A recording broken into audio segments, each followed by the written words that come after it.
রামঠাকুর সেবা মন্দিরে থাবা বসালো চোরের দল। দুঃসাহসিক চুরির ঘটনা মধুপুর বাজার সহ পার্শ্ববর্তী রামঠাকুর সেবা মন্দিরে। চোরের দল এখন মন্দির মসজিদ এগুলোকে বেছে নিয়েছে। গত কয়েক মাস যাবৎ গোটা রাজ্যের বিভিন্ন জায়গায় এসব পবিত্র স্থানে চুরির ঘটনা সংঘটিত হচ্ছে। এদিকে আজ সকালবেলা মধুপুর বাজারের সংলগ্ন রামঠাকুর সেবা মন্দিরে পুরোহিত যখন সে আশ্রমে আসে, এমন সময় এসে দেখতে পায় আশ্রমের ঘরের দুদিকে চোরের দল ধারালো অস্ত্র দিয়ে টিন কেটে আশ্রমে প্রবেশ করে প্রণামী বাক্স ভেঙে সম্পূর্ণ টাকা চুরি করে নিয়ে যায়। Bureau report, প্রতিবার্তা।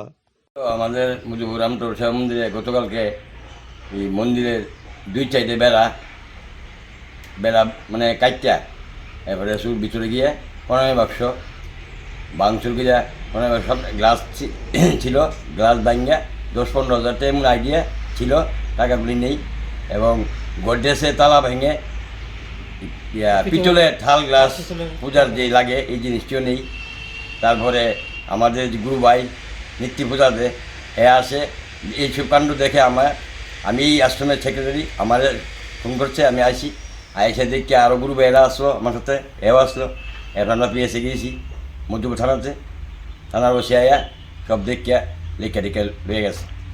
আপনার কি মনে হয় ধারণাটা কি? ধারণাটা অন্তত নিজে চোখে কোনো দেখছি না। এটি আমার খুব সম্ভব দূরের কোনো মানুষ এখানে এইসব কাণ্ড করে না, স্থানীয়রা যোগাযোগ থাকতে পারে এমন মনে হতে পারে। হ্যাঁ, এটা তো আর যে বাগাটা কাটাটা আছে এটা তো বাচ্চা বললাম একদম